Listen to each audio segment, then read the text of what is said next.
Le Sili National a eu du mal à se qualifier. Ils ont fait partie des meilleurs troisièmes.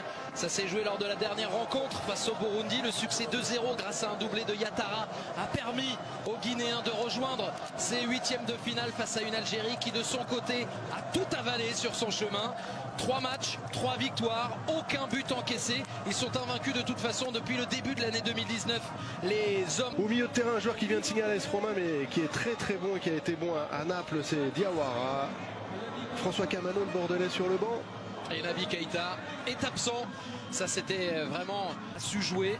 Il y a eu incontestablement un effet Belmadi. Oui, très clairement, c'est vraiment un coach qui, je pense, va refaire parler de lui très prochainement. Alors pour la sélection algérienne, je leur souhaite, mais qui aura certainement gagné énormément de crédit pour pouvoir s'exporter et venir en Europe proposer toute sa capacité à manager et à gérer une équipe.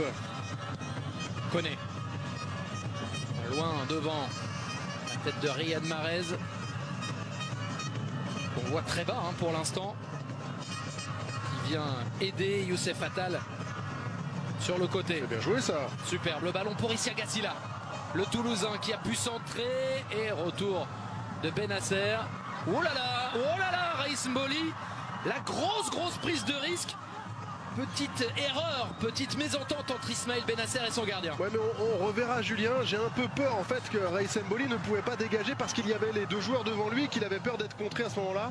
C'est pour ça qu'il a préféré faire autre chose. Ce qui n'empêche que ça pouvait être dangereux.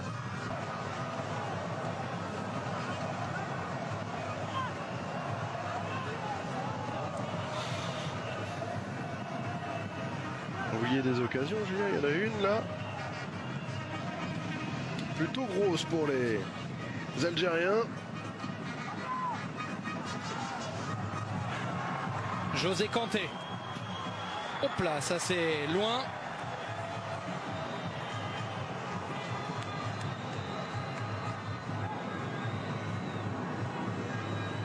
Et on revoit tout à l'heure ce centre. La Guinée de retour dans la CAN cette année. À la Guinée. Fallette pour essayer de relancer les siens. Fodé Keïta. Attention Julien. Ton de sociétaire de la comédie française. Attention. Mais vous êtes surtout un peu enthousiaste à la vue de but de cette qualité. Et vous avez raison. Et vous savez ce qui peut être... On va laisser ce ballon sortir. 180 pour les guerriers du désert. C'était à nouveau contre le Nigeria. Et là, ils n'y sont pas encore en finale, mais en tout cas, ils font tout ce qu'il faut pour, à l'image de Riyad Mahrez. Très offensif encore ce soir. Et le changement attendu est arrivé avec donc la sortie d'Ibrahima Cissé, remplacé par Las Bangoura. Souvenez-vous, si vous suivez les championnats de France, il avait été prêté par le Rayo Vallecano il y a quelques saisons à Reims.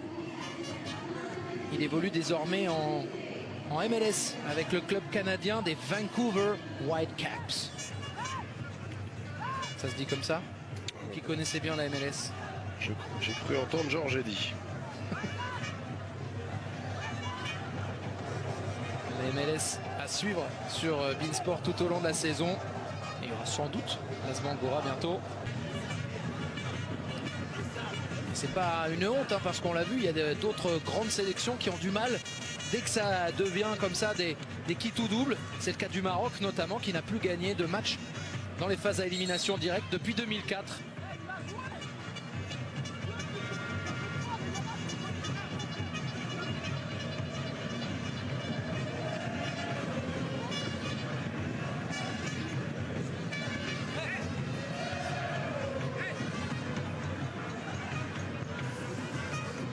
Ounas impliqué sur 4 buts, 3 buts inscrits plus une passe décisive en 76 minutes de jeu.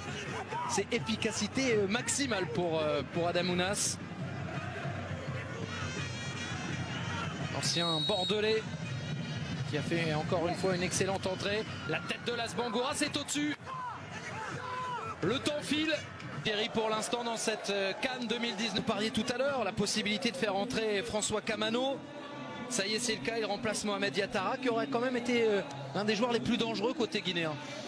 Oui, c'est vrai, mais bon, on va voir. Hein, peut-être qu'il y a un souci physique.